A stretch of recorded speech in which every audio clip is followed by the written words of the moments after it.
Thanks everybody for coming out today. We appreciate it very much. Glad to see such strong attendance and interest in this issue. I'm Sam Lincoln, the Deputy Commissioner of the Department of Forest, Parks, and Recreation. Been working with an interagency team with our department, the Agency of Agriculture, Food and Markets, U.S. Forest Service, and USDA APHIS partners. We have representatives from all those groups here today. A lot of the leaders in state and federal government in the region working on emerald ash borer, and when the new find arrived here in Bennington County, we wanted to put some boots on the ground down here and make sure that the folks in this part of Vermont knew that up in Montpelier, we know that you still exist, and we wanted to we wanted to make sure. We've had a lot of outreach where the find was in central Vermont, and we wanted to get right down here and answer questions and let you know we've got a lot of resources developed. And though this is a big issue, a big problem, let you know that we're here for you and have a lot developed to help you make decisions with your property and in your towns, municipalities, and things like that. Want to introduce our panel for the evening. We're going to have a panel of presentations, and then we'll open it up for questions and answers afterward. If you have a burning question during a presentation, please ask it, but otherwise, if you don't mind holding it so we can go through all the presenters and then use the time however the crowd decides, whatever the issues are that everybody needs, we'll make sure we have plenty of time to focus on that. So there's a host of resources in the back. Those are all replicated online, and I assume almost everyone here has business cards or a way for you to reach them after the meeting in the future. So this isn't your only opportunity to be in touch with us, but we wanted to start out with an on-the-ground meeting and do what we could. So among our panel tonight, I'll start. Judy Rosofsky is the state entomologist for the Agency of Ag, Food and Markets. Judy, why don't you come on down? The price is right. The seats are open. We have Nate Siegert, who is the forest entomologist for the U.S. Forest Service.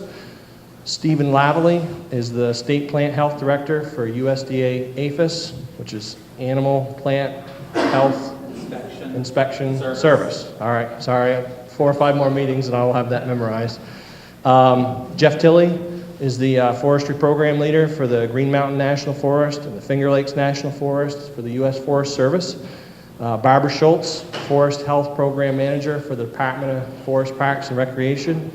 Also here, but not on the panel, for resources, is Keith Thompson, private lands program manager for the department. I think I'll still sit. Oh, you're still going to sit? Yeah. Okay. I'm not going to sit. Okay. So, all right. Also in the back of the room, Mike Parizio is a new hire, is our new forest health specialist out of the Rutland office, available to this region. Kyle Mason is the Bennington County Foresters in the back of the room, and Bill Gunther, legendary Windham County Forester, has also just arrived. Is there anybody that I missed? All right. So with that, I am going to pass the microphone off to Nate to talk about emerald ash borer biology impacts and how it moves. All right, fantastic, thanks. Let's see, we got the lights down enough that you can see the screen there? Okay. All right, well, good evening, everybody. As Sam said, I'm Nate Siegert. I'm with the U.S. Forest Service. I'm actually with the Forest Health Protection Group out of Durham, New Hampshire, and we our home range that we kind of take care of a lot of the forest health stuff is all 6 New England states, the state of New York, and then beyond there, sometimes we go a little farther afield. And I focus on mostly exotic forest insects, and emerald ash borer is one of the latest and greatest. I've been working on it since we found it in 2002 in Michigan. So today I'm just going to quickly go over some of the biology and kind of give you a brief overview of some of the management and things like that, how it's spread. So emerald ash borer was first detected in Detroit in 2002, and when we found it in Detroit, we had already thousands and thousands of dead and dying ash trees. You know, forest entomologists don't spend a lot of time in Detroit, and when we found out about it, we went and looked, and we were all surprised that, oh man, we've got a lot of dead and dying trees around here. And for those of you that don't know, the Port of Detroit actually receives a significant amount of international shipping, and that's important because we think it came in on solid wood packing material like this that gets freighted in from all over the world. And since we found it in 2002, emerald ash borer has quickly become the most destructive forest insect we have in North America. It didn't take very many years for us to realize that. It's already killed millions and millions of ash trees in North America. It's readily transported to new areas and infested firewood, timber, and nursery stock. And there was very little known about it globally when we found this in 2002. It's not a pest in its home range. It's a very secondary beetle. It's actually kind of hard to find. It's a lot like bronze birch borer is here. But introduced to our North American ash trees, and it wreaks havoc. We've done some studies looking at susceptibility of ash trees around the world, both North American compared to European and Asian ash trees, and we found that emerald ash borer does a lot better on our North American species of ash than it does on European or the Asian species of ash. Give you a little quick glimpse of the invasion history. Back in 2002, we thought emerald ash borer was confined to the 6-county area in southeastern Michigan and just over the border into Windsor, Ontario. In 4 years, by 2006, we knew it was all throughout the lower peninsula, up into the upper peninsula of Michigan, down into the Ohio, Indiana, and Illinois. It had been shipped all the way out to Maryland on some infested nursery stock. Jump ahead to 2010. We've got it out here. The closest to the east was Hudson River Valley. Starts spreading a little bit more in Ontario. We've got it up in the Twin Cities in Minnesota, all the way down into Tennessee. And today, we have known infestations of EAB in 35 states in 4 Canadian provinces. Take a close look at what we've got at risk. Emerald ash borer has killed nearly 100% of the ash trees that are at least 2 inches in diameter. In southeast Michigan forests, where it's been the longest, ash mortality is not related to site, stand, or tree traits. It'll kill a perfectly healthy, large ash tree just as readily as it will a weakened ash tree. And we have at least 16 native North American ash species at risk. Here in the east, we mostly have the 3 big ones, white, green, and black ash. But as we head south and into the western states, we've got a lot of ecologically important western species and riparian areas. This is the current quarantine for EAB in New England right now. All of southern New England is under quarantine. Rhode Island just recently went into effect. Of course, Vermont earlier this spring and summer. In New Hampshire, we have a 5-county area in the southern part of the state, although that's subject to change. There's been some recent press releases that came out last week about the state possibly going to a statewide quarantine. And most recently, we've had a find up in the northern tip of Maine, which Maine instituted a kind of an emergency order. It's not a federal quarantine yet, but it covers a 3-township area up there. And we've got ash throughout the whole area, as you guys know. This is, if you kind of see this green, this is where ash is highest densities throughout New England. It makes up 4 to 8% of the hardwood forest in New England. It's not evenly spread across the area like it is in parts of the Midwest, but it still has a clump distribution. As you know, you get into pockets of ash where you have higher concentrations in riparian areas or floodplains. And of course, the use of ash as a landscape tree varies as well. Some communities and developments are highly stocked with ash. You may know of some towns that you drive through and every street tree is practically an ash tree. And it's really more than just a loss of timber. There are a lot of ecological effects when you start talking about losing ash trees. How's it going to affect hydrology and floodplains, places like this? biodiversity. When you lose that overstory, what kind of invasive species are we going to have come in? Is it going to be all buckthorn? There's also cultural significance of losing ash. Native American basket makers use black ash to weave baskets. And it's not just a socioeconomic thing for the Native Americans. Ash is actually a central part of their creation story, where they believe they come from as a people. And it plays an important role in significant life events like marriages and births and deaths. So it's really important to folks with this background. When you talk to them about possibly losing ash, you have grown men come to tears thinking about the possibility of losing their ash trees. And then we also have the economic impacts, both in terms of ecosystem services, the effect on water quality or air quality, as well as the direct costs to some of the developed U.S. communities where we have lots of ash street trees. What's it going to cost those cities and towns for their budgets to either treat or remove or replace some of these infested ash trees? So the adult beetle is roughly a ½ inch long. It fits on a penny. They're dark metallic green. Life cycle generally takes 1 year to complete, but we know that 2-year development is typical in newly established sites. And we get more rapid development of those larvae when you have high densities of the beetle in a tree, or if the tree is stressed. So even if it has part of the canopy broken out from a winter storm, or maybe it was growing up through a fence, the larvae in that tree will develop faster than the tree right next to it that's healthy.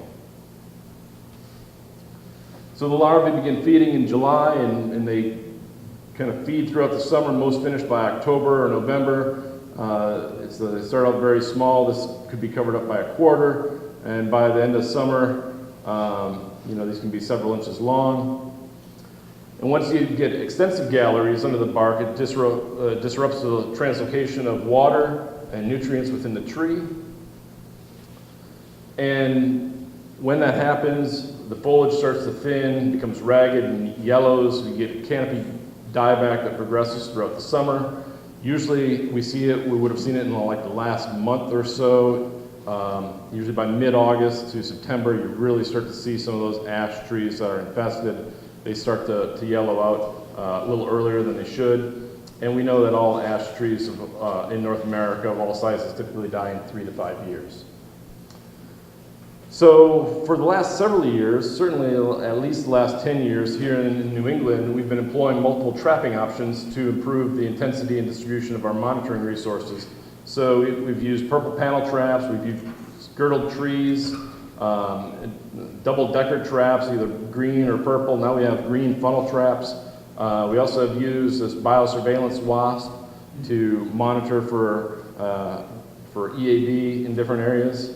And we've done a whole bunch of these tactics because we know that when we use as many as possible, it increases our likelihood of early detection of EAB in new areas. And there are advantages and disadvantages of each one, but by throwing everything we've got at it, our hopes were to find it as early as possible. So how does EAB spread and disperse? There are two main ways. One is through the natural flight of the adult beetle, and the other is through human movement of infested material. So what do we know about natural flight and dispersal? Well, we know that physiologically the adult beetles are capable of flying almost a mile a day. And they can probably do this for at least a couple days if they had to. But in the field, what we actually find is that the vast majority of eggs, about 90% of the eggs, are laid on ash trees less than 100 yards from where the adult emerges. So if there's ash trees present, there's not a huge drive to get up and fly long distances. For human-assisted movement, we know that pests like emerald ash borer are readily transported as hitchhikers along trade pathways, and this has resulted in the establishment of these isolated infestations hundreds of miles from known EAB populations. So think of that Maryland infestation back in 2006. It certainly didn't get there by flying, or now we have infestations out in Boulder, Colorado. It's from people moving at long distances. And we've got local, national, and international plant protection organizations and regulations that help limit this artificial spread. So, just to kind of summarize, natural spread of the insect through adult flight tends to be less than 2 miles per year. So if we had never had anybody move it from Detroit and it just spread on its own, after 15, 20 years, we would only be talking about emerald ash borer being in northern Ohio and northern Indiana. We wouldn't be talking about it out here in the Northeast at all. And so, human-assisted spread results in these disjunct satellite infestations and results in a greater rate of spread, even in local areas like at a state level. And we have quarantines, outreach, and best management practices all help kind of reduce the frequency of these long-distance dispersal events. So generally for management, what we try to do is we try to integrate several tactics that we have available for the site. So some sites are going to be more appropriate to use certain things than others, but the goal is really to slow EAB population growth and spread and delay the onset and advance of ash mortality. Basically, we want to keep ash on the landscape as long as we can. We have several ways of doing that. One is targeted ash removal. We know that big trees produce lots of ash borer, so you can go in and thin a stand and it will keep the population from growing and spreading as much, but you want to keep some of those maybe non-merchantable or pulpwood size ash trees around because you don't want to have a clear cut and facilitate greater rates of spread in an area. We also have biological control. We've got woodpeckers are probably our number one biological control agent. They can kill more than 90% of the larvae that are about to become adult beetles on an infested tree, which is really a spectacular rate of predation for biocontrol. We also have several Asian biocontrol agents. These are little wasps that go after the larvae, or in this case, this one goes after the egg of emerald ash borer. And those have been approved for release in the US and are being released now in several states. We also can use girdled trees. I mentioned girdled trees as an option for monitoring, and why girdled trees are so important, or why they work so well, is when you girdle the bark, it stresses the tree out. We don't want to dig into the sapwood and cause the water not to flow. You just want to kind of slowly choke it out by keeping the nutrients from going up and down. And in a management situation, that stressed ash tree is highly, highly attractive to any dispersing EAB. So in a management scenario, you can actually pull beetles into an area with girdled trees and maybe pull them away from some high value timber, at least for the short term, like a couple years, until you can get into a stand and harvest that.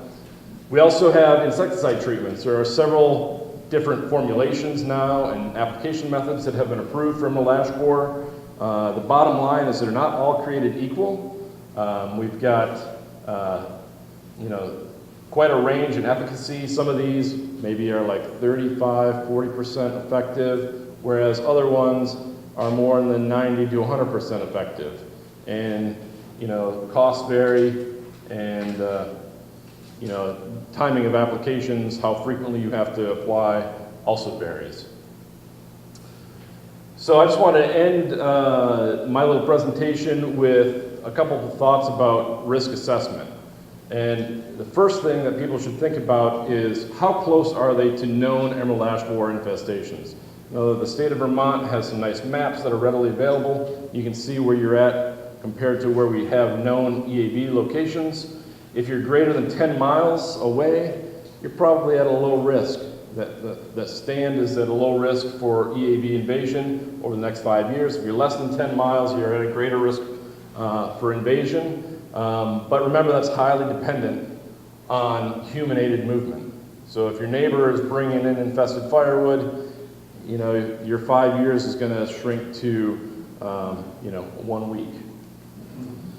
And of course, your potential economic impacts are dependent on your inventory. If you have only a few ash or they're small, you're probably not going to have anything to worry about. If you start getting more ash and they get larger, obviously your economic impacts are going to become greater as you have a lot of large ash.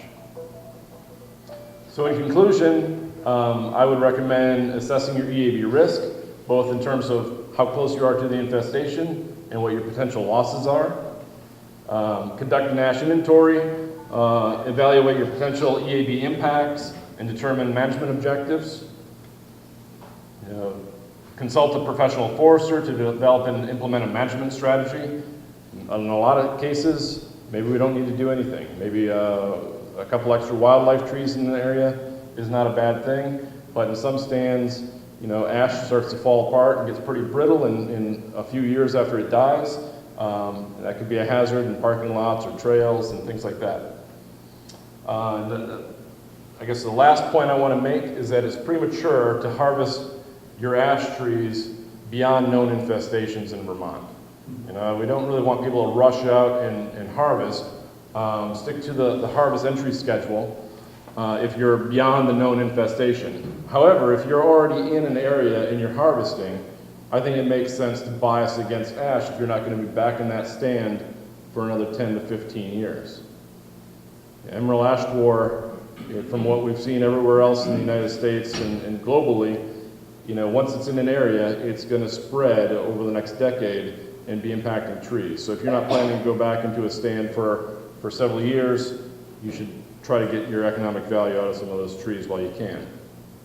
So with that, I just point out a couple websites. This emeraldashborer.info is kind of our national emerald ash borer site. It has a bunch of great information about insecticides and management and videos and things like that. And then our local one here in Vermont is vtinvasives.org. They've got a nice EAB page that has up-to-date maps and everything that I'm sure some of the other speakers will tell you about later today. Thanks.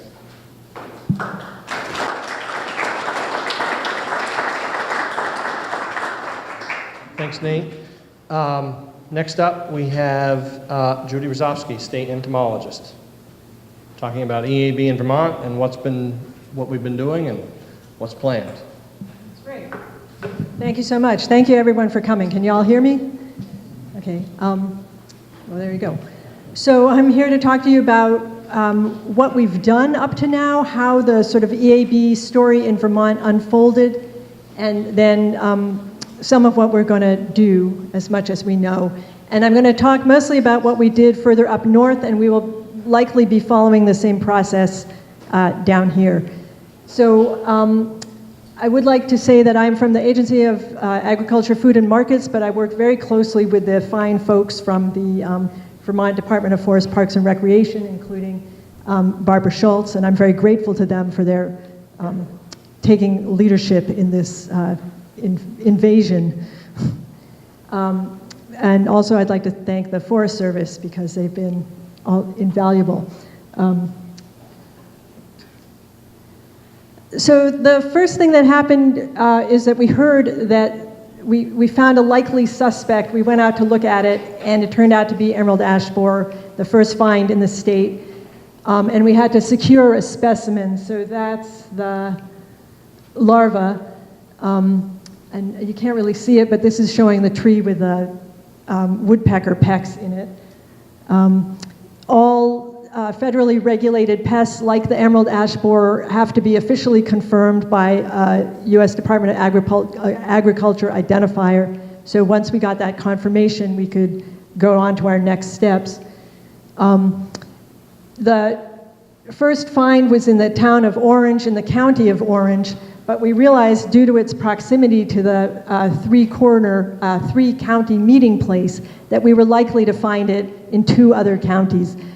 Counties are the smallest unit of quarantine for the federal government, so we just wanted to know what units and how many we were working in. Once we established that that was 3 counties, we also wanted to find out where else might the insect be, and we decided to do a visual road survey to help delineate the location of this infestation. So we also decided that once we found emerald ash borer in a town, it would be considered infested, and we would no longer survey within that town. So we surveyed all the towns abutting towns with known infestations. During our visual road survey, we found an emerald ash borer in the town of Barry, and then later we found one in Montpelier. That's why those are marked on the map. We're in the process of doing the road survey around the two towns around Montpelier, which would be Middlesex and Moortown. So the Forest Service was very helpful. They provided us with maps of the towns in these 1 mile by 1 mile square grids marked off. So each town we could have a little square, and we wanted to send teams out on this road survey, and we developed routes for them using aerial photography and local knowledge and whatever else we could think of. And I would like to remind you there was a giant snow dump, unhelpfully, so it made roads impassable. So that also figured into our routes. So we'd send crews out, whoops, whoa, don't do that, to each town, and they had instructions to spend no more than half an hour in each 1 by 1 grid, and no more than 15 minutes actually looking at ash trees. And we also asked them to observe basic safety rules. Then we had the invaluable assistance of the Agency of Natural Resource IT team, because they gave us these iPads and software so we could keep track of everything. So there would be an initial crew that would go out and look at the trees, and they would mark trees they thought were suspects for emerald ash borer infestation. So trees that they thought had signs and symptoms of emerald ash borer. Then we sent a follow-up inspection team, a FUIT team, to go check and determine whether those trees actually were suspects and whether we needed to do destructive sampling, to peel them with a draw knife or to cut them down and look into the canopy or to send a tree climber up. So we were able to survey all those towns abutting the original infection-detected towns. So as things stood in February, this was the extent of the federal quarantine. Darn it. These red areas. That area is known as the Great Big Quarantine, so it was all the 31 states in which emerald ash borer had been detected up to that time. And we had to decide whether we wanted to do a county-by-county quarantine or default to the federal quarantine that would take place if the state chose to do nothing. So after considerable discussion, we opted to go with the do-nothing option, and defaulted and joined the Great Big Quarantine. But we also chose to do a non-regulatory route that involved working with the wood products industry and other members of the public to come up with recommendations for slowing the spread of emerald ash borer to protect the rest of the forest, the ash resource in the state. And those recommendations, as you know, are available at vtinvasives.org. That website is a great resource. The next thing we had to decide was how to identify to the public where infested areas were. And so we came up with what Barb calls the fried egg model. So that interior is a 5-mile radius. That's the area of known infestation, and it's centered around that original find. And then another 5 miles out from that, so a total of a 10-mile radius, is the likely infested. So what we're asking is people within that area to be cautious in moving firewood, to not move firewood out there unless they follow our recommended practices, which is basically don't move it during the emerald ash borer flight season of May 1 to October 1. We had great help from the Agency of Transportation. They put up these big signs on the boundaries of those infested areas to alert people to what was going on. It was great publicity and kind of scary looking. You can find the current and updated extent of the emerald ash borer infestation at, guess what, vtinvasives.org.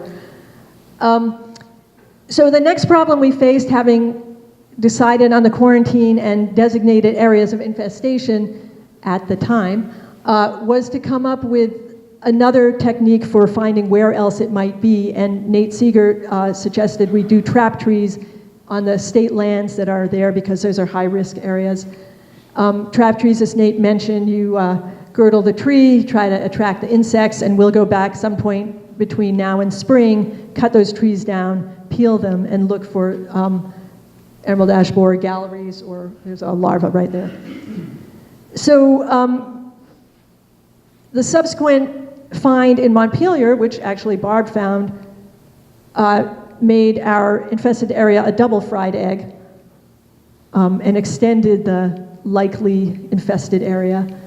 But you can see where these stars indicate where we have the trap trees, so some are within that infested area and some are outside of it. Another method we've been using to try to find additional locations is citizen reports. As this was progressing and we were coming to terms with this and trying to produce material that would be of use to the public, there were 2 additional finds, one just near the Vermont border in North Adams, and you see the fried egg then comes into southern Vermont. There was also a find up in Madawaska, Maine, right across the river from Edmonton in Canada, and Nate found that one. Since then, we've had a couple of other finds. There were 2 more in Vermont, another one in Groton, of course, across the other side of town from the first find in Groton, and one in Stamford, Vermont, which is why we're here now. And so we are up to a triple fried egg up north, and you have a single fried egg, semi-fried egg, down here. So this is, you've seen this map, Nate had it, the extent of the quarantine. There have also been some new finds in New Hampshire, so New Hampshire is considering deregulating and joining the Great Big Quarantine. If you are considering moving ash, and Sam will be talking to you about this, do check in with our material and with your county foresters about how and when you can move ash products based on our recommendations. Other things we'll be doing that Nate also mentioned, we may start biocontrol. We're fortunate to have Mike Paricio, our new forester, who's an expert in that, so that will be helpful. In the past, we had conducted the Cerceris, that wasp that hunts up emerald ash borer and other members of that family, that kind of surveillance. We may do that again. So we're just starting down here, and we'll probably do delineation surveys of some kind too. Right now, we've just found the one adult, but we're just trying to get a heads up and let you know what's going on. Just like to thank all the people involved in this project. It's been a great multi-agency effort, including you all, members of the public, and thanks again for coming out.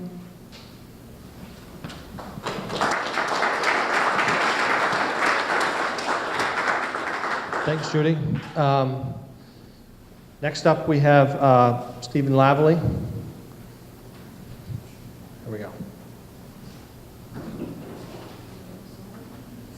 No. Good evening. Hear me okay? So I'm Stephen Lavallee. I'm the State Plant Health Director. I cover Vermont and New Hampshire. I'm with USDA APHIS PPQ. PPQ stands for Plant Protection and Quarantine. So I'm going to talk about quarantine. So when the state decided they did not want to regulate within the state, that then defaulted the emerald ash borer situation to the federal quarantine. They both spoke about the big quarantine that's in lots of states here in the country now. I believe it's 33 states. Is that where we're at? 35 now. So we have regulatory authorities to do so, and that's what you see here. And I only have a few minutes, so I'm going to get through this. So, and here it is. Here's the big quarantine. As you can see, we've been added up there. New Hampshire, there's 5 counties there. So it does look like we probably will be having the full state of New Hampshire under the federal quarantine soon. We'll see about that. The comment period for that is open right now. So there's that.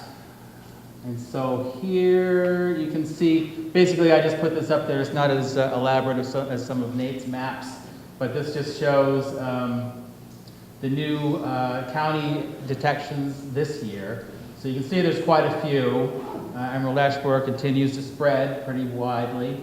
You've got our little neck of the woods up here, so that's Grafton County there, New Hampshire, that's Carroll County there in New Hampshire, and then of course, what's that county called? Aroostook, up there in Maine. So what does this quarantine area mean? So what are we looking to do? Our challenge here is basically to stop the artificial spread of emerald ash borer, as Nate talked about. We establish and monitor those quarantined areas. The way we do it is by issuing compliance agreements with folks who wish to move ash material outside of the quarantine or around the quarantine. And then another component to what we do always is outreach and education to make sure folks are informed as to what we're doing and why we're doing it. So when we talk about the quarantine, there are certain articles that are regulated that are restricted as far as their movement goes. And so, of course, we'll be talking about the emerald ash borer. You can't move an emerald ash borer from within the quarantine to outside the quarantine, of course. And then there's some other things like all hardwood firewood, and then all species of ash, so white, green, black, whatever you may have, nursery stock, green lumber and logs, anything else that's basically ash material, and then it could be something else that's been carrying ash material like a truck, something like that. We don't really have any situations like that I'm aware of here where we have any sort of machinery under compliance, but truckers will have compliance agreements with us. And so if you want to move, according to the federal regulations, if you want to move ash material within the quarantine area, you can do so freely. Now, that comes with a caveat that you need to check with your state to make sure that there may be best management practices, things like that prohibit you, or not prohibit you, but wouldn't be recommended for you to do.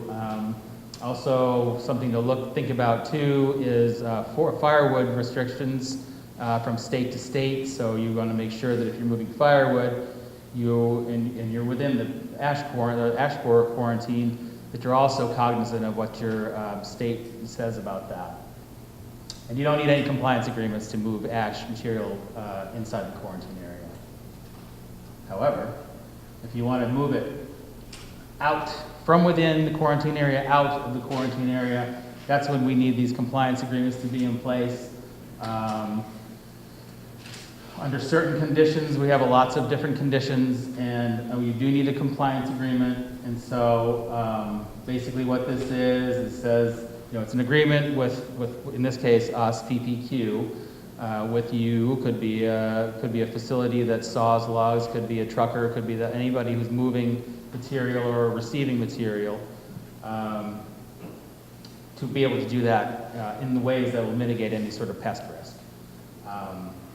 As I said, now that Vermont's completely under quarantine, it's a different situation than it was, a year ago.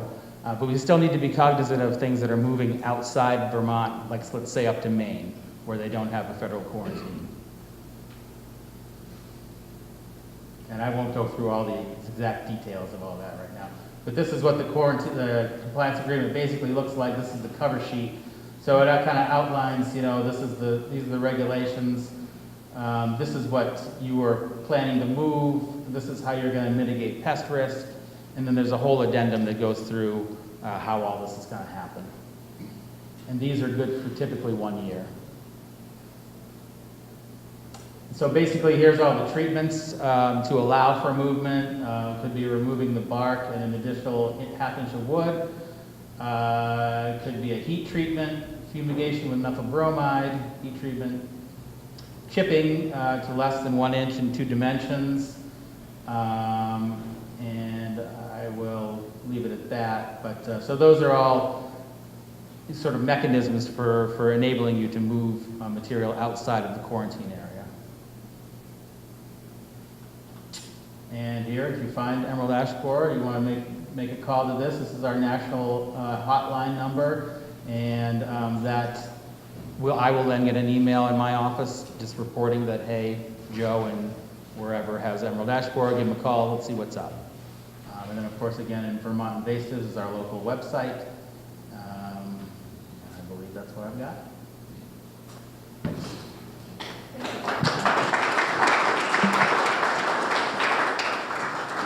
Thanks, Stephen. Who here has been on the VT Invasives website? Can we see a show of hands who's been on there? Okay.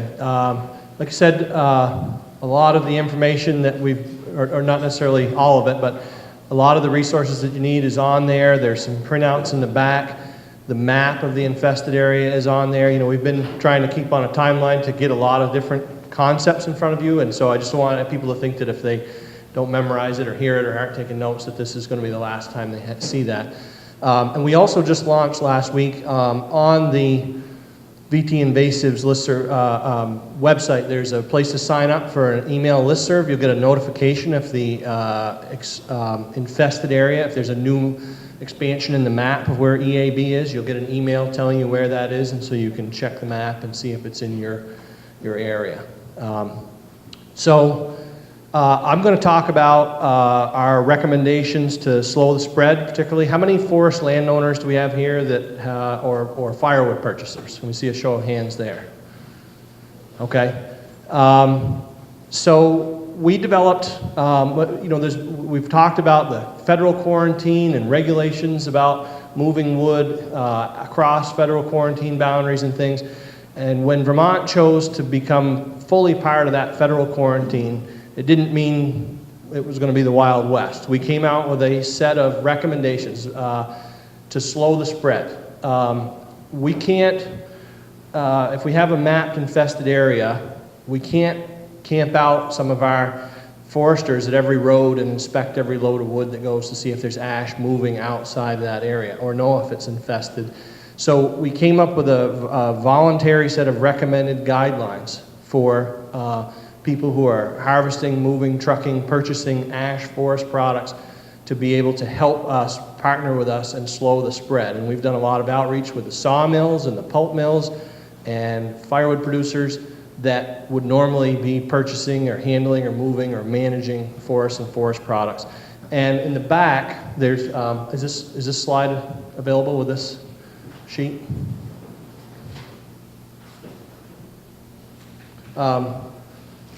Michael, pull that up for us. It's on the VT Invasives slow the ash recommendations.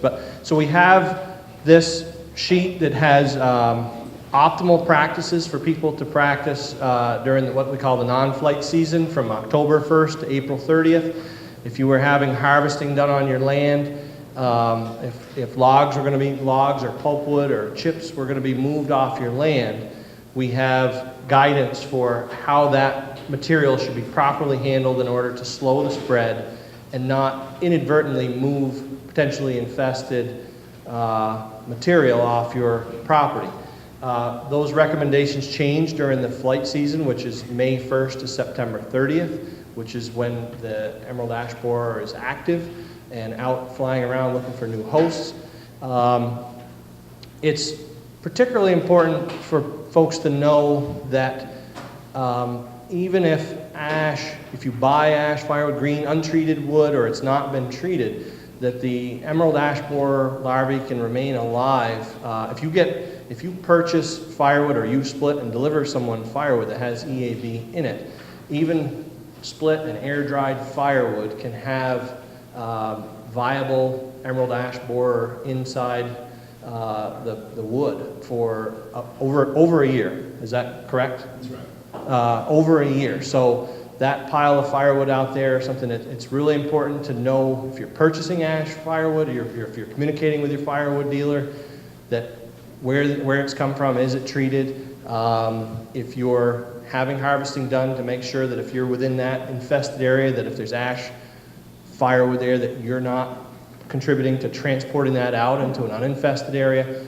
And there's a whole host of recommendations. They're very simple. We picked a lot of easy to follow recommendations, and many of your foresters and forest managers throughout the state, purchasers, have been made aware of these. And again, if you have questions, you can reach out to your county forester, our staff, if you have questions about how to follow it, what exactly it means. But it's our way of balancing or being in a without the resources to be in a regulatory position to stop the movement of all ash outside the infested area. It's an all-in approach to slow the spread. There's treatment options, as was just in Steve's presentation, about what that means about heat treating or grinding the bark. When a log, if you have an ash log that gets to a sawmill and it's potentially infested with emerald ash borer, if they debark it and then grind or burn that bark in their boilers, that's considered an acceptable way to treat and eliminate the risk or reduce the risk of any ash borer spreading that way. So that's another important thing to know, that we do have these voluntary guidelines, recommendations.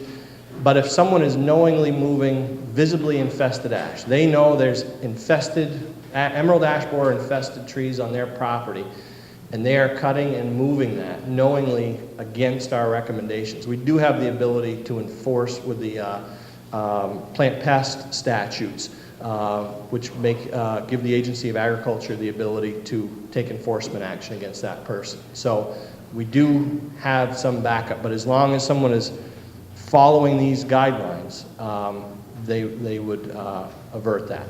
So with that, I will turn it over to Jeff Tilley from the Green Mountain National Forest and to talk about plans in the Green Mountains.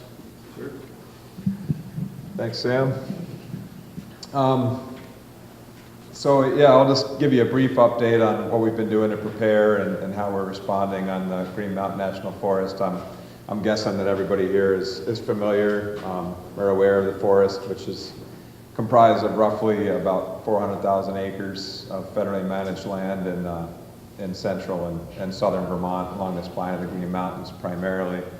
And like a lot of other land managers in the region, we've been watching the spread of EAB for over the last 10 plus years through the Midwest and into the Northeast, and trying to prepare for it and learn from the experiences of other land managers and places that have seen the infestation, and to follow the recommendations of experts like some of those that are here. And primarily what we've been doing to try to prepare is to wherever we're doing forest management all over the forest is we've been assuming that the EAB would be here and most likely before we were able to re-enter a lot of those stands. So we've been trying to significantly take opportunities to reduce our stocking in ash, particularly in the larger, higher value saw timber ash. And as infestations have gotten closer to the forest, we've been more aggressive about doing that. We haven't been trying to liquidate the ash. We're retaining some of the growing stock, some of the younger, healthier trees that don't have a lot of financial value yet, but that have some promise. Although we're trying to reduce some of the stocking in those trees as well, just to limit the overall impacts on the stands.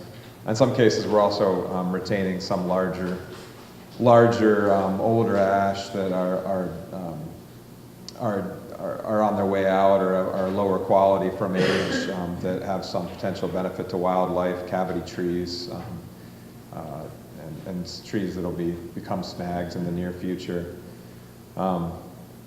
We've also been trying to take opportunities to regenerate ash into stands where we can.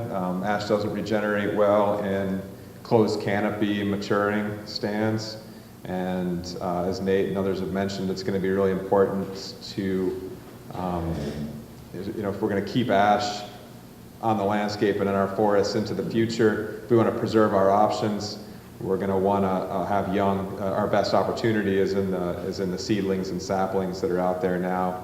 So we've been trying to tailor some of our vegetation treatments to recruit some young ash into the stands, and those are going to be the trees that are most likely to survive the first wave of infestation, and we'll provide those will be our opportunities to bring ash into the stand later if we're able to successfully use biocontrol methods, and there's always the chance that there'll be some advances in biocontrol,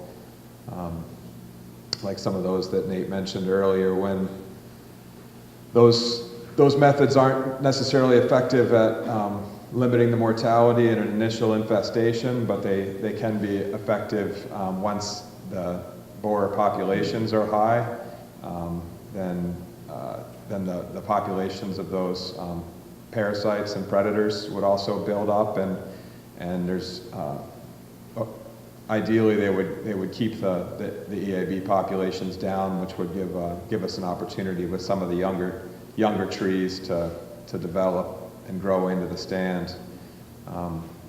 And also, if there is some genetic resistance to the borer, then it increases the chance that we would keep that on the landscape, that we'd have it there for the future. So over the last 10 years or so, we've treated thousands of, as we've gone about doing our scheduled vegetation management, not knowing where the ash borer was first going to appear, we've been trying to incorporate these techniques, and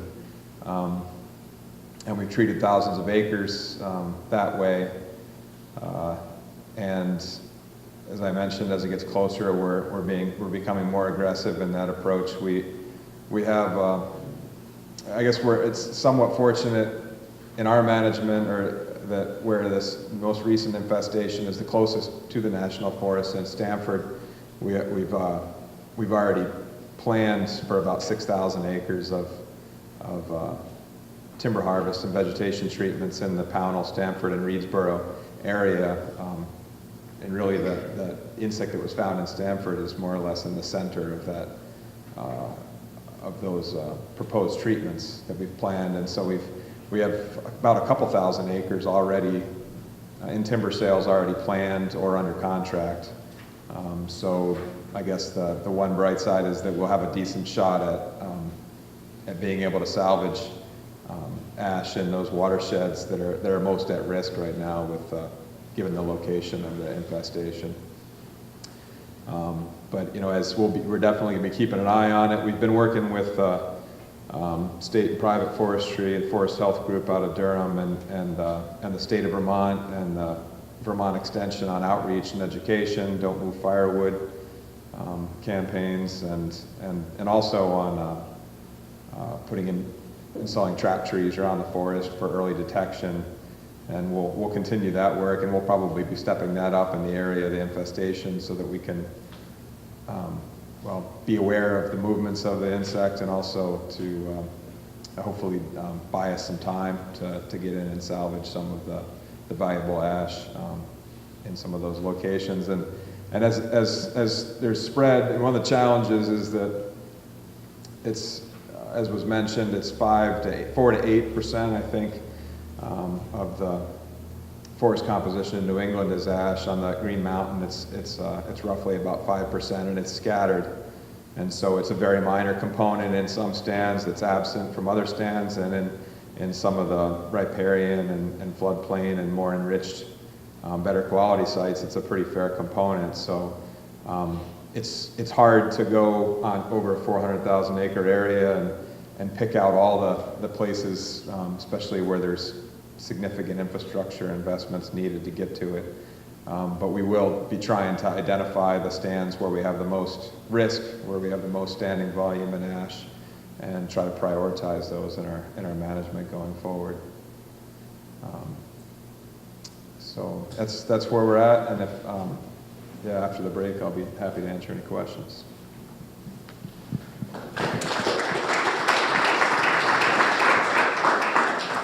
Thanks, Jeff. And one of the things Jeff said jogged my memory, that we have, the state has land ownership interests in the area of the infestation and infested area. And we, as Jeff said, they're doing some harvesting. We're making these slow the spread recommendations mandatory parts of our logging contracts to make sure that we're not inadvertently contributing to the spread of emerald ash borer.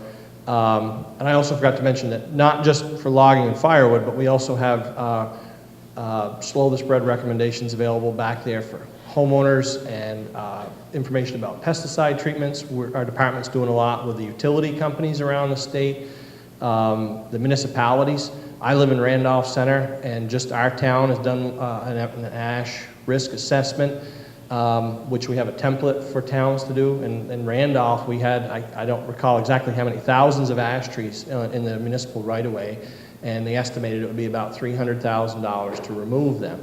So they had done a proactive assessment, and our department has helped, the communities around here. That kind of help is available to see what's there, and but a lot of the contact information for those kind of things is available as well. Just add that in the next week or two, every landowner that's enrolled, that has forest land enrolled in use value appraisal, is going to receive a letter notifying them about emerald ash borer. It's also going to include policy around managing ash within UVA as it relates to emerald ash borer. It's going to have recommendations for slowing the spread and a map, so folks know where they are in respect to the infested area. And as the infested areas grow, our intention is to send those letters out to new landowners that or into new towns that are affected by the expansion of the infested area.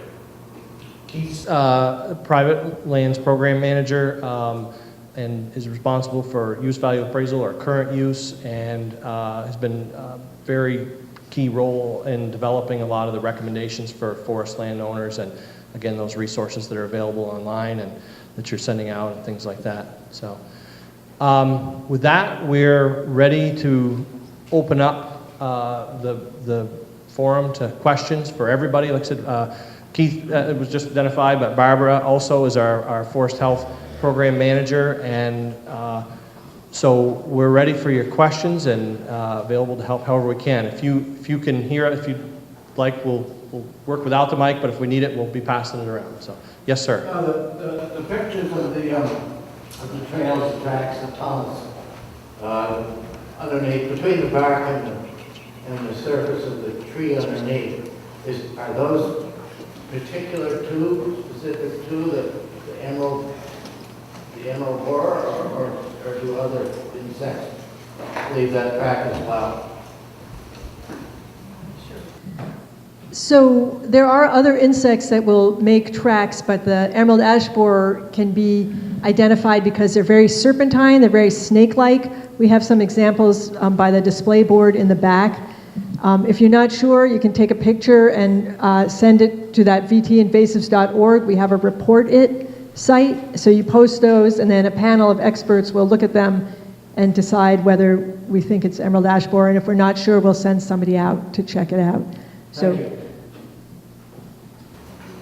Yes, sir. I've got a question for you, for the state force, and for you for the federal. You're doing cutting, I guess you could say, getting rid of the infested area. On these logging contracts that you have, is there going to be replanting in that area, or are you going to let Mother Nature bring it back to being a full forest again? Well, I'll answer, was there someone, Judy or Barbara, do you know specifically about any of the prescriptions, what's going on in our sales? Yeah, I think it would be unusual for there to be a artificial regeneration because the forests plant themselves pretty well. Right. We tend, go ahead. Well, I can make sure Jeff responds as well. Yes, as far as regeneration will be, we also rely mostly on natural regeneration. It's only in fairly rare circumstances where we're cutting like an old plantation of a non-native species that we might want to plant something native, or if we're really trying to push for something that's hard to regenerate, like oak. on some sites, but usually we'll be looking for native regeneration. And when we're going in ahead of an infestation with ash, that we've been doing for years, creating small gaps in the canopy, groups or shelter wood harvest and other techniques are good for bringing some ash. We don't want all the regeneration to be ash. We're looking for lots of other species, sugar maple, red maple, yellow birch. There's a whole range, and we've had pretty good success regenerating a whole range of species. But we want there to be some ash in there. We want it to be a component so that we have a chance in the future to keep it in the woods. Because the reason I was asking that was that a few years back, I did a 2-acre patch cut. And it looked sick, but then when the regrowth came back in, the deer and the other animals had more trails so that they could shed the stick out. So they were getting food they could reach, and I was hoping that we were doing something to get back for the wildlife. Just add that when it does get complicated and folks are just chasing the ash, then you can't be sure that just the result of the ash removal is going to help the forest meet your needs in the future. And so the management that happens in response to emerald ash borer should be designed in such a way that it regrows the trees or regenerates the trees that meet wildlife needs or landowner objectives, whatever they may be. So I'd be really concerned if somebody said, I'm responding to emerald ash borer just by chasing ash trees and not doing anything else. It may be that leaving some ash trees and leaving adjacent trees because it's just not worth the impact is appropriate. It might make sense to cut trees in addition to ash trees, because if you're looking for oak and you're only cutting ash, you're not going to get oak trees regenerating in the small gaps beneath the ash trees created by the removal of the ash trees. So our recommendation is to certainly contact a consulting forester and think not just about responding to emerald ash borer, which is appropriate, but to think about, what am I managing my forest for? How do I make sure that on the other side of emerald ash borer I still have a healthy forest and that it's serving my needs and providing all the benefits that healthy forests do provide? Yes, sir. Could somebody describe what you would see as differences between a stand that's infected with ash yellows and a stand that's infected with the emerald ash borer? Yeah, so the ash yellows is a disease caused by a microorganism. It's kind of related to a bacterium. So, but you can't see it, but we have it in the warmer parts of Vermont, including Bennington County. It's a disease that is non-native. We don't know where it comes from. And so our ash, we've had ash dieback, ash decline for some of our areas, but it's scattered trees. It tends to be more intense on hedgerow trees and trees that are exposed to light because it's transmitted in part by meadow insects. But some very characteristic thing about trees that are infected with ash yellows is a witch's broom, which is a very tight cluster of small twigs. And if you see that, your tree absolutely has ash yellows. In emerald ash borer, we talk about the sprouts that come off of trees that have emerald ash borer, and they are very long and straight. Not at all like the very tight cluster of witch's brooms that you might have in a tree that has ash yellows. Would you see those witch's brooms up in the crown on the top? You sometimes see them in the crown. More often it's on the main stem or even near the root column. Thanks. Other questions? The single adult that was found in Stanford, in your professional opinions, is that the tip of a very large iceberg, or is that a random bug that blew in from North Adams? Passing the buck. Yeah, I would say that generally when we find them, a single adult on a trap, it's the tip of an iceberg.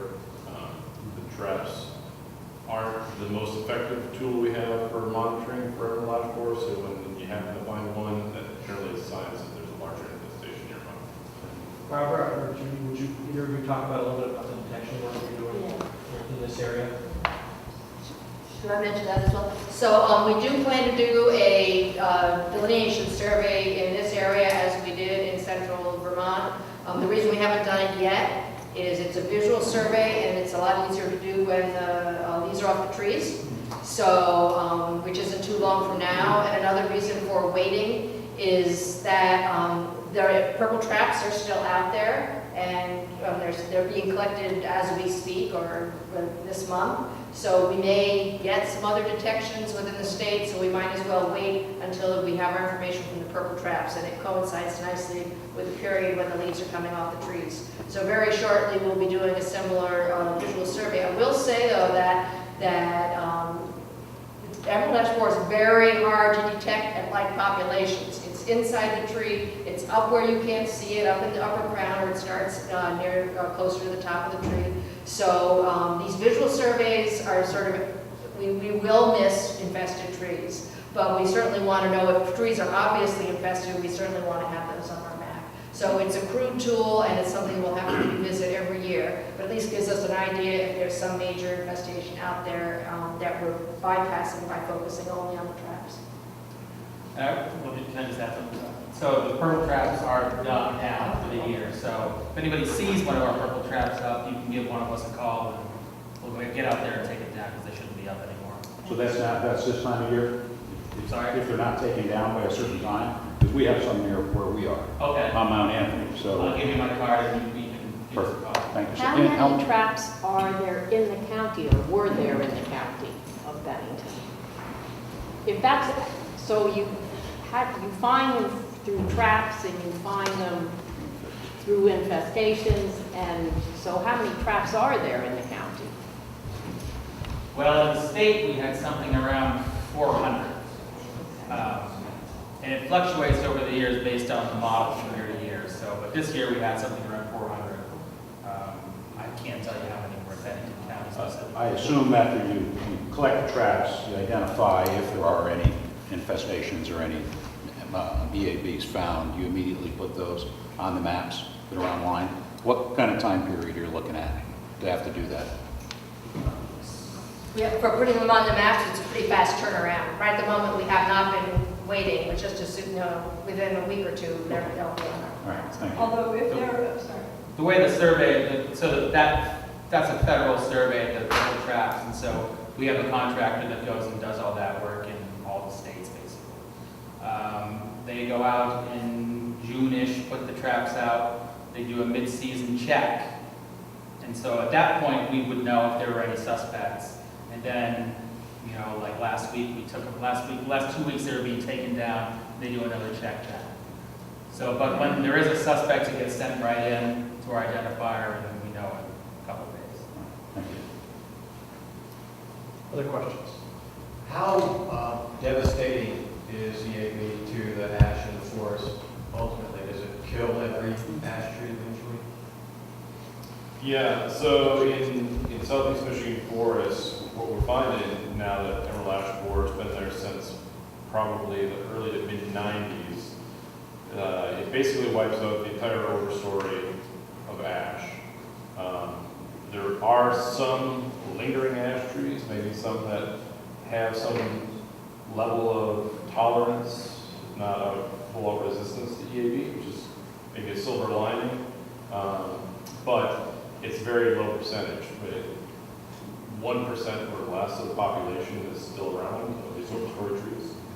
And does the EAB die out when all the ash is gone? No, so there's enough lingering ash, and ash that's trying to hang on a little bit, but thin canopies, all wounded from galleries and stuff, that the population of EAB will decrease, but it won't bottom out to zero. So that's the problem. What we're trying to deal with for managing aftermath forests now is that the saplings that have survived the first wave of EAB, now they've been released, they're starting to put on some growth, they're getting into a size class that maybe is 3-4 inches in diameter, and they're getting hit with emerald ash borer. So right now we're just trying to start to develop some management strategies for how to manage ash trees in these aftermath forests to get them beyond that 3 to 4 inch diameter size plants. So you said it's not like 20 years it devastated the forest with ash trees? Yeah, so I mean, it's been in the U.S. in Detroit for over 20 years now. But I would say in a forest stand, generally we have more than 95% mortality of our ash trees once emerald ash borer arrives in that stand within 9 to 10 years. Other questions? Yes, sir. You know, taking a look at lingering ash and mentioning resistance, is there any work being developed along the lines for resistance, other species of ash that are promising? Yeah, there's a lot of work being done by geneticists and stuff around the country, not just looking at our North American, potentially resistant or tolerant ash trees, but trying to do some breeding with some of the more tolerant European species of ash. So they've got a bunch of genetic trials that they're doing in Ohio and different places where they're testing these against EAB populations to see if they survive. But it's, they're collecting new specimens all the time. There are stands that I work in back in Michigan where every single ash tree pretty much is stone dead, emerald ash borer rolled through, and you can go out there and find the occasional ash tree that looks like it's been untouched, and it's 8-10 inches in diameter, and it's those trees that they want to get the genetic material from and seeds and figure out what to do. And that's another reason why we don't want to clear cut our ash trees. When I'm all for getting economic value of some of our ash trees before we lose them, but we don't need to liquidate all of our ash. And so some of these ash trees that are in the 6 to 7 inch diameter size class, if one of those is resistant, well, I'd rather start with that than something that's just a seedling. And have to wait 20 years before it gets that size. I would just add that in Vermont, we've recognized that if the landowner's objective is to retain more ash, larger ash, on one hand, it's really reasonable to be harvesting economically mature trees and realizing that value when that's done in a way that's good for the forest. On the other hand, if the landowner doesn't have a lot of ash or they're not interested in realizing that economic value and they can still manage their forest well, that retention of that ash is also a reasonable option. And so it's a reasonable thing to retain ash, larger ash as well. There was a point that Nate made earlier that under certain management strategies, removal of large ash can impact EAB populations. But when it comes to individual parcels and management, that's not across the landscape. I think the landowner with thoughtful objectives and considering the bigger picture can both harvest the larger trees while retaining smaller ones to retain ash, or if you feel like retaining larger trees as well is how you want to approach it, that's reasonable as well. There's still a little commercial value in that small size of ash as well. That it's not, we think it's worth leaving them behind and taking that chance of what they may provide for the future of the forest. Other questions? Yes, sir. This might sound like kind of a stupid question with an obvious answer, but how has the emerald ash borer affected the market for ash? Short term, like if you were to look at, say, Michigan, Detroit area, was there like a massive glut of ash being available in the market that caused the price to drop, and then like as more it becomes a little bit rarer, you see it spike again? What should we expect around here for the market? Well, I can speak from my background is in the logging contractor, and I can say that with the find of emerald ash borer in Vermont, that I don't think that the price of ash has spike and now drop, but I think it's mostly due to export markets, what the Asian demand is for it. Ash is very valuable saw timber as far as just the economic value of high quality ash log. It's a high value resource. I think we've all had, those of us that are in sort of see that world and wondering what's going to happen. I defer to others with what their experience has been, but what's happened in Vermont or in the region hasn't been, I don't think it's been as influenced as much by the infestations as it has been by export markets and global supply and demand thing. But there may be other experiences to share that I'm not.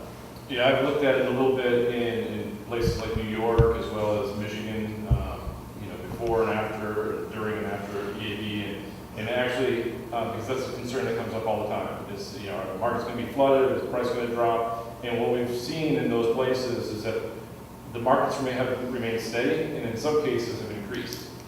So the value has been maintained. Does the EAB go into other species of trees? So it's primarily attacks Fraxinus. There is what I consider a very secondary host, the white fringe tree, which is native to the southeast part of the U.S., but it's sometimes sold as an ornamental tree around here. But it's a very secondary host, I think. They've shown in Ohio that EAB is able to complete development on it, but we've gone back and looked in other places where we've known we've had very high densities of EAB in Michigan. We examined all the white fringe tree there, and we can't find it affecting it at all. So it seems like a very secondary host, but so it's primarily limited to ash. So your white oak and such, you just don't have to worry about? No, we've looked at all sorts of things back in the Midwest, in the early to mid 2000s when we first found out about emerald ash borer. We didn't know anything about it. So we wanted to know, does it affect other trees like walnuts and things like that? So there were a lot of studies that have been done and have ruled all that out. Other questions? Yes, ma'am. Does anybody take into consideration forest land managers that don't do anything and leave the standing dead ash? And what about the forest fire component? So not only just standing dead, but then as a fuel source when they do come down. Has anybody been looking at that? Not to my knowledge. I would think that the experience would be outside of Vermont, where the fuel loading would be higher than it has become here. I think in many cases, especially with the rains we get and the lack of fire in our forests, that often that's not an issue. But if that's come up in Michigan, No, Michigan, it's similar to here. I mean, it's not a very frequent fire cycle in a lot of those stands, and where ash tends to be, in high densities, tends to be wetter floodplain areas often anyways. So yeah, they're less likely to burn. You do get a lot of coarse woody debris if in a stand that has a lot of ash, and after 10 years, it can be difficult to even walk through because ash doesn't stay standing very long. But we haven't had any cases yet where fire's been an issue with it. Yeah, I'm thinking about this right as it goes west through Colorado and Texas and some of those fringe states there, and I don't know if anybody's considering that as far as management tool and reducing some of that load. Yeah, it would be different in different fuel types. On the Green Mountain National Forest, there are large areas where we're not going to be able to, or we won't salvage or go in and salvage ash. There's areas that are withdrawn from active management or wilderness areas and things, and so where there's ash, not all that will be harvested based on the fuel types. Like they were saying, they typically are in rich, moist forest types where they occur, and that fuel type isn't something that we're concerned about with a fire risk. If you go to different places in the country, in the West, everything is ashes. Most places, it's a minor component. It's less than 10% of the species component in the East, and a lot of places in the range, it's a fairly minor component. So It would vary from different fuel types, different forest types, but also in the west they've had a lot of other significant beetle kill and other mortality on sites and tree species that would be a lot higher risk. And with significant climate change going on too, it's, in the next 10 years, it's going to completely flip-flop. So, you know, a lot of our wet areas now are not going to be so wet. I think with the, it makes a lot of sense to think about what other negative impacts might come from EAB. If fire is a concern, we should just pay attention to that. But we know that aesthetics will be impacted. We know that the hazards in public areas along trails might be impacted. Recreational opportunities could be impacted. So I think that should influence people's management decisions, whether it be in towns or in town forests or on private lands. But in addition, on the flip side of that, a lot of Vermont's forests are seriously lacking in wildlife habitat and coarse woody material. The woody material that builds up in forests retains a lot of moisture, provides a lot of cover for insects, rodents, and other species dependent on that. And so there is going to be an addition of that valuable thing that outside of EAB, we try to recruit that into our forest through forest management independently, and there will be an addition of that through the mortality of ash that in many ways is a benefit despite all the costs. I mean, it's not one that we would welcome outside of EAB, but there's a silver lining in there to some degree. Other questions? This is more of a comment to those of you that are involved in monitoring. I've already got my trap trees marked and plan to be girdling in the spring, one per year. But and I share a boundary with the Glastonbury Wilderness, so if you have people that are working on monitoring, maybe we can talk. And same with the state. I'm Woodford. Other questions?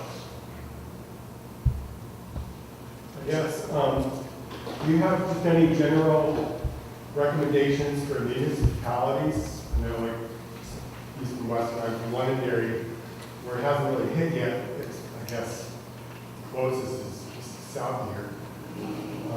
For towns looking ahead, just to kind of keep an eye on the research, or is there anything we can start to do now?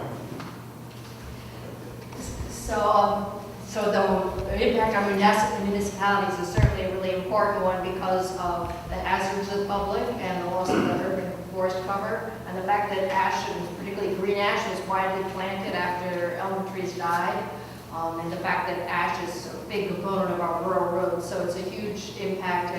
And the Urban Community Forestry Program in our department has been working on this issue for quite a while. So early on, when we started having emerald ash borer in our neighborhood in Montreal, the program worked with municipalities to develop emerald ash borer action plans. And so there's some plans out there, and each one looks different. So we have a lot of guidance for municipalities, again, available through BT Invasives or the Urban Community Forestry website. But I think step one is knowing where your ash is. That's a really important thing, is knowing how much ash you have, and so an ash inventory is almost always step one. And secondly, it's working with the road crews and understanding that there's going to be a lot more takedowns in the future, a lot of dead ash, and knowing how to recognize the ash trees along the roadside and working safely along the roadside is going to be a real important issue as well. Because there will be costs, there will be huge costs to municipalities in terms of taking down ash. There will be 3 meetings in this part of the state. They're shooting for November, and then a couple after that for municipalities, and so that'll be a good opportunity for folks to keep an ear out for that.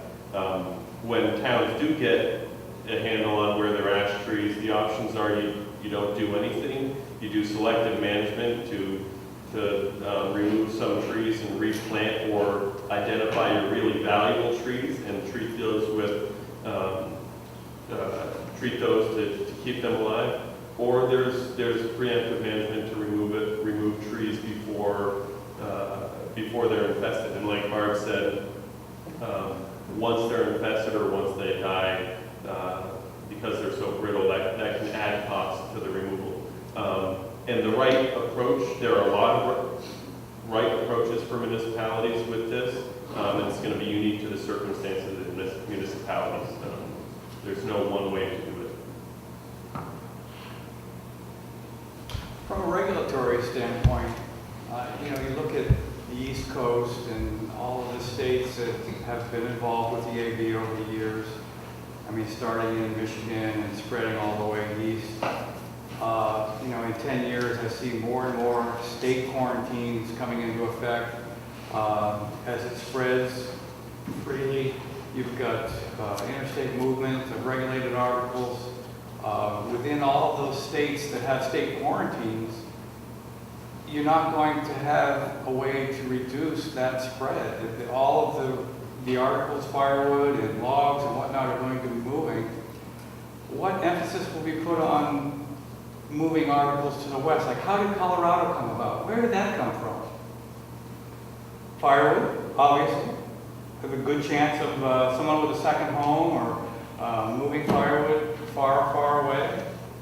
So you've got a little outbreak out there. But mostly, if you look at all the East Coast states, you're going to have free movement, right? Is that a fair statement? Our hope is not. Right. Has all these state quarantines come into effect? If the whole state is quarantined, it's free to move within a quarantined area. Is that correct?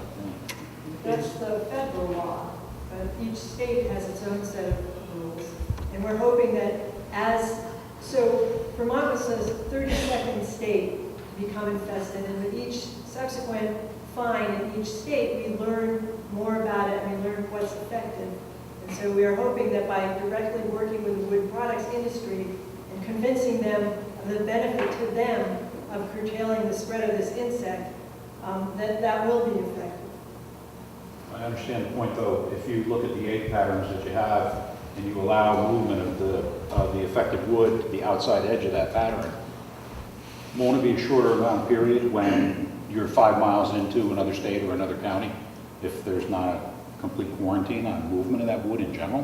I mean, the closer you get to those outside areas that aren't affected now, if you're allowing the movement of wood to the outside edges of those quarantine areas, aren't the adjacent areas much more susceptible than if that wood was contained within the center part of that quarantine?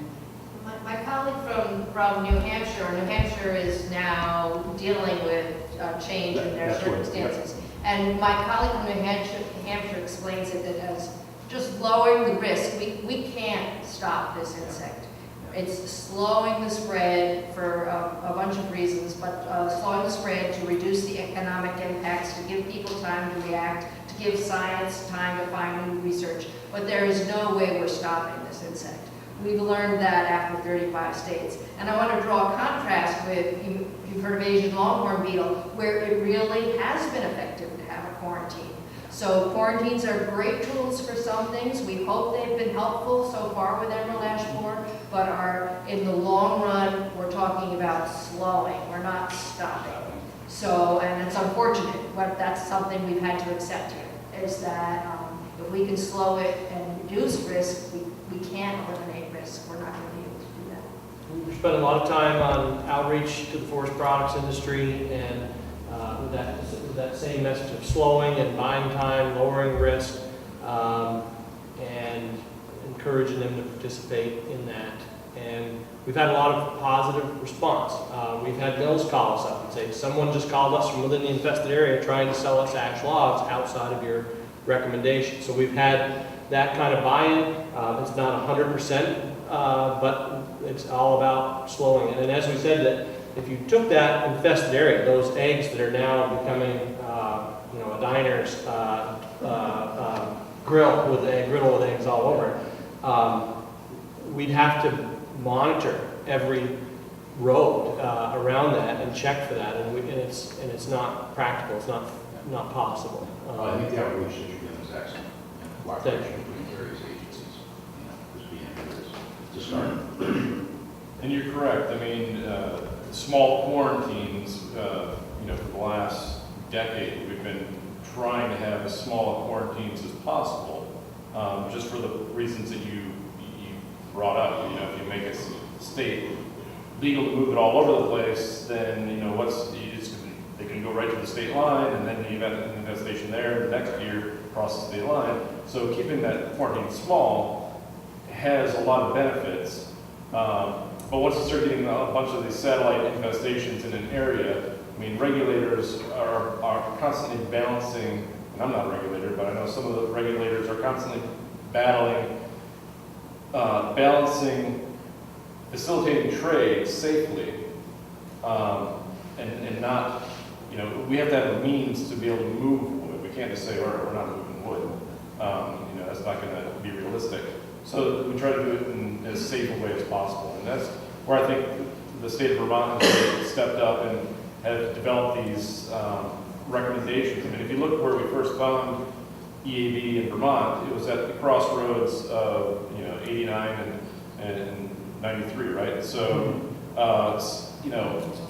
if you quarantine that spot and say, okay, we can't have anybody moving material through this area, it would cut off, the north and south from each other, and there's no good east-west stuff. So I think it made sense to do a larger quarantine in this case, but include the additional recommendations for slowing the spread. When we looked at that original, you remember the acreage of the 3 counties? When we were faced with the decision of a 3-county quarantine versus the state, for that first. It was 15% of the 3 counties, wasn't it? It was hundreds of thousands of acres. I remember that in our outreach efforts were going to have to be much broader if we did a 3-county quarantine. And as Nate said, with 89, 91, Route 2, Route 14, et cetera, 302, all these major transportation routes that would have that happened. It was the crossroads of Vermont. Couldn't have happened sort of in a worse place, if you will, for that to do that. And that's why we decided to focus our efforts on slowing the spread right around where we knew it was, rather than go by county by county. So. When the insect was found in Stanford, we had several timber sales that were offering in the area or getting ready to. We immediately put the slow the spread guidelines into the contract and put them in the prospectus, and we had timber sales showings and prospective purchasers. And we didn't have any concerns or complaints or qualms from loggers and mills and buyers about implementing those guidelines to restrict movement during the flight season and those kind of best management practices that the state's come up with. So far in our dealings with the industry, the forest products industry, we've had, everyone's in the same boat. It's in no one's interest to see the insect spread more quickly than it needs to. So we're over time a little bit. Are there any questions that anybody had? Last questions? Final questions at all? Yes, sir. So right now in Vermont, you're contemplating a state quarantine, is that what I'm understanding? There are specific county quarantines in effect? No, we opt not to have an in-state quarantine. We are part of the federal, we're part of the whole federal quarantine. And so Massachusetts, New York, on our south and west are the federal quarantine boundaries, or our quarantine states, and now the Connecticut River is the Vermont's eastern boundary in the federal quarantine. But I'm going to pass this right off to the Will the state parallel federal quarantine? Well, we are not going to have an in-state quarantine, if you will. We're using what our tool is to apply the slow the spread recommendations to the maps of infested areas. We're asking people within those areas, or even without them, to follow those recommendations to slow the spread. But we're not going to have, other than someone moving in visibly infested material, we don't have any regulatory authority as a state. I want to make sure I'm answering that correctly and accurately. Is that right? Okay. Have you found anything in Quebec yet? Has there anything been found in Quebec? Yeah. Yeah, the Canadian quarantine extends across the northern part of Vermont. Pretty close to the border, where they have.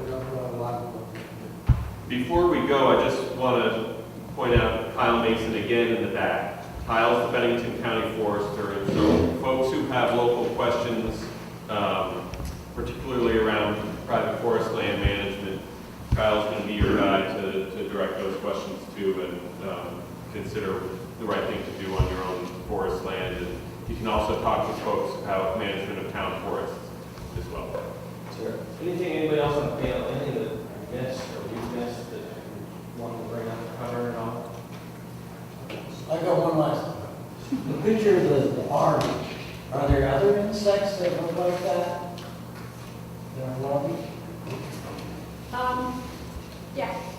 Thank you. We hope they're not here yet.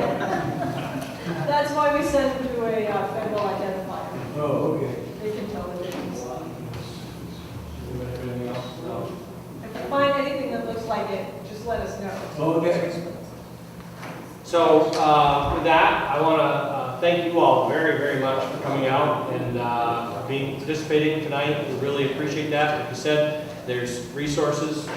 We are the program leaders. We have other folks in the area that are available to you. I want to thank our panel for coming from all over the region to be here tonight. And so if we can do anything for you, serve you, help you, guide you, please be in touch with us. Thank you. Thank you.